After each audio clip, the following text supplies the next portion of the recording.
Robbo, Lawrence, thanks very much for joining us, celebrating the Hearts 150th anniversary. Whisky, we thought you'd bring you both together. A couple of goal scorers yourselves, talk about the perfect finish. What for you makes the perfect goal? Anything that goes by the goalkeeper for me. I don't think you can argue any goal, so I'm happy with them all. Lawrence is right. You know, there's spectacular goals, and I'm sure we'll speak a few Lawrences this season in particular. And it's lovely to score a spectacular goal, but when you're a striker, any goal that goes in counts. It doesn't matter if it's from a yard, it doesn't matter from a penalty spot, as we know, or from 30 yards. The perfect finish is the one that ends up in the back of the net. So as we have you both here, we'll take a look at some of your goals as picked by the fans as their favourites. We'll start with one of Lawrence's, your goal against St Mirren this season. It's up for goal of the season, I think, from Sky Sports. It was nominated for Hearts goal of the season as well. Robbo, what did you make of this one, smashing it up from outside the box? Listen, this man scores unbelievable goals, and it's a question that's asked a lot about: are goal scorers born or are they made? I think natural goal scorers like Lawrence are born. I think, and this is the perfect example why. Can you improve a striker? Yes, you can improve his technique, you can improve his finishing, but this is so natural, it's so instinctive that his first touch you're thinking, well, what's he going to do? And the next minute he's unleashed a left foot shot at the top corner, giving the keeper no chance. Now that is an instinctive ability. That's not worked on, that's not made. That's just a natural goal scorer, and it was absolutely sensational. How does it feel scoring a goal like that at a packed Tynecastle Park? Big goals like that as well in the middle of a big winning run for us. That was great.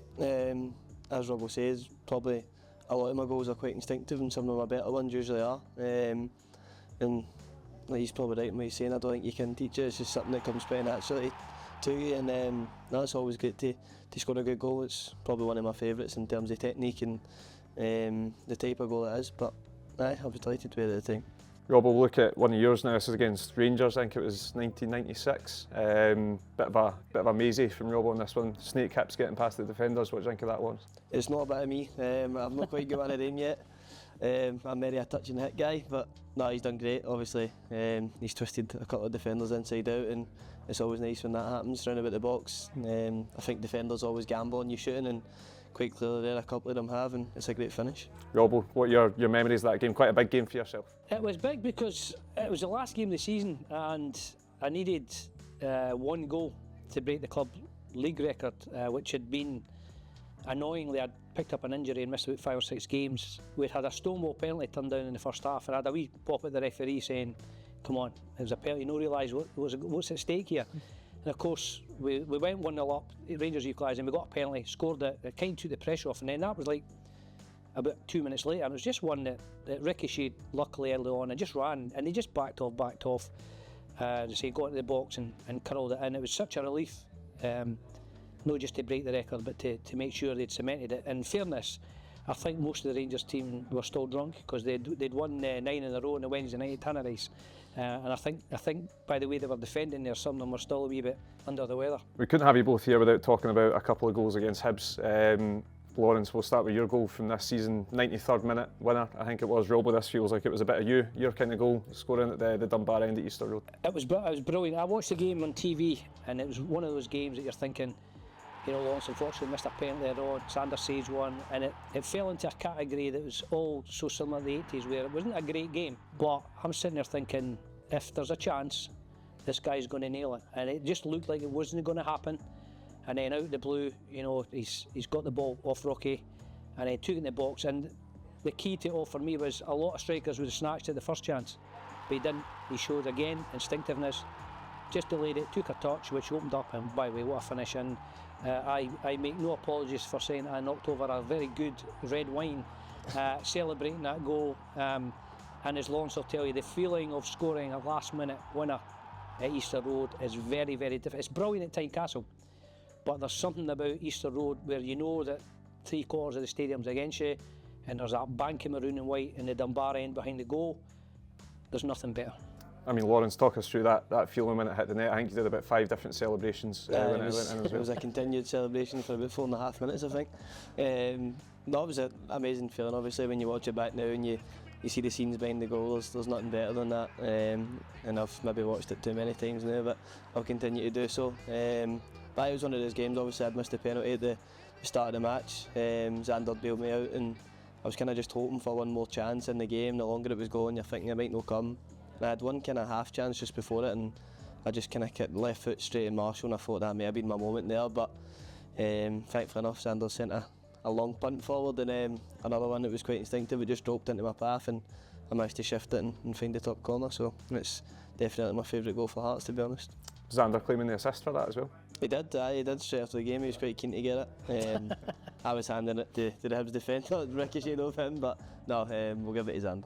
Perfect. And finally as well, obviously Robbo scored many a goal at Easter Road. I've picked this one here. I think it was another record-breaking goal, but quite an instinctive finish from John here right at the end of the game, again sort of similar to yourself. I mean, is that your kind of goal as well, just that instinct and just hitting it and making sure it hits the back of the net?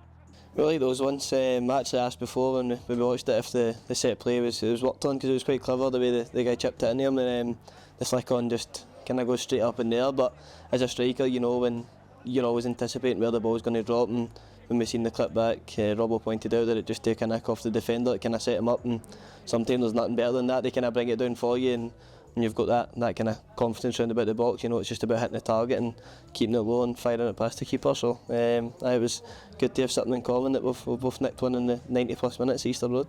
And Rob, in terms of your goals at Easter Road, quite a few to pick from. Where does that one rank for you?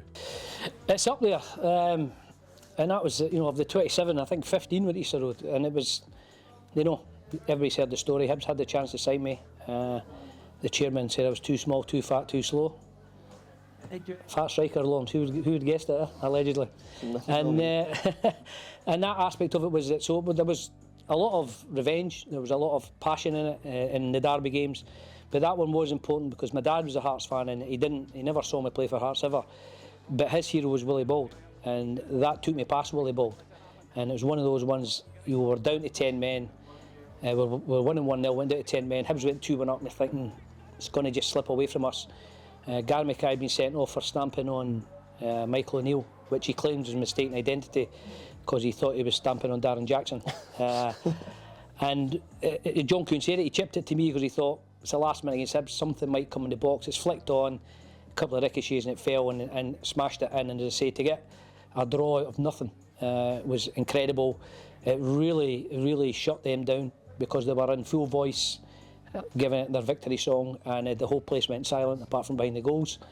In fact, I think a lot of Hearts fans had missed it because they'd left early thinking we'd lost, but it was a big one. Let's say it took me, I think, second in the all-time goal scoring behind Jimmy Wardhaw, and gave me a chance to kick on. But as Lawrence will tell you, there is nothing better than a goal in the last minute against Hibs at Easter Road.